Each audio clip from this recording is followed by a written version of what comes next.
मुंबई आझाद मैदान.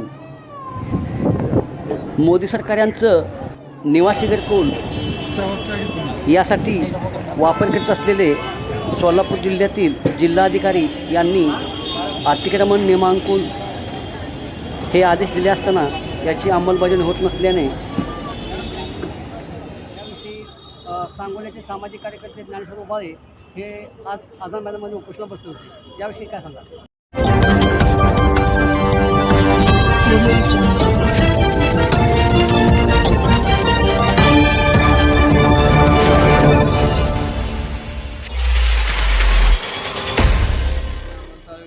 तहसीलदार उपप्रांताधिकारी मंगळवेढे हे वरिष्ठाच्या आदेश मिळाला न जुमानता यांचा मनमानी कारभार सुरू होते आणि वरिष्ठाच्या आदेशाचा जाऊन यांचा मनाचा कारभार कसा घ्यायला यांच्यावर गुन्हे दाखल व्हावं म्हणून मी आझाद मैदानावर उपोषणाला बसलो होतो.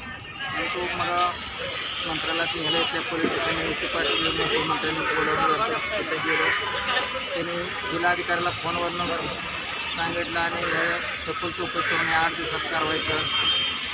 त्यांनी आम्हाला तोंडी आश्वासन दिलं मुख्यमंत्र्यांनी कारवाई 8 दिवसात करतो म्हणून आम्ही तात्पुरतं स्थगिती दिली. नाही 8 दिवसात कारवाई झाली तर पुन्हा उपोषणाला बसणार विषयावर. तुमची ही मागणी किती दिवसापासून होती, म्हणजे काय प्रकरण काय होतं? ही माझी मागणी बऱ्याच दिवसापासून 2021 पासून आहे. त्या माझ्या नियमित घरकुलची जागा म्हणून ते शासना नियमाप्रमाणे. आणि दुसरी गोष्ट सरकारी जागेवर त्यांनी विनाकारण पूळ लावलं शासनाच्या जागेवर त्यांनी संबंधित आपण पैसे घेऊन आणि पूळ लावलेला आहे. त्यामुळे ह्याची चौकशी होऊन याच्यावर गुन्हा दाखल व्हावा हीच माझी मागणी.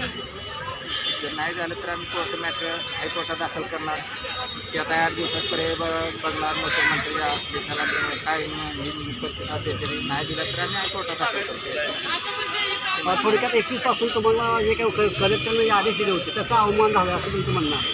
अवमान केलेला आणि मग या पाठपुरासाठी आपण तुम्ही बसलेला आहात पाठपुरासाठी आणि जर आज काही तुम्ही हे नाही तर तुम्ही कोर्टामध्ये जाणार. हायकोर्टात दाखल करणार. बिबरा न्यूजसाठी विश्वजित गाडे, मुंबई.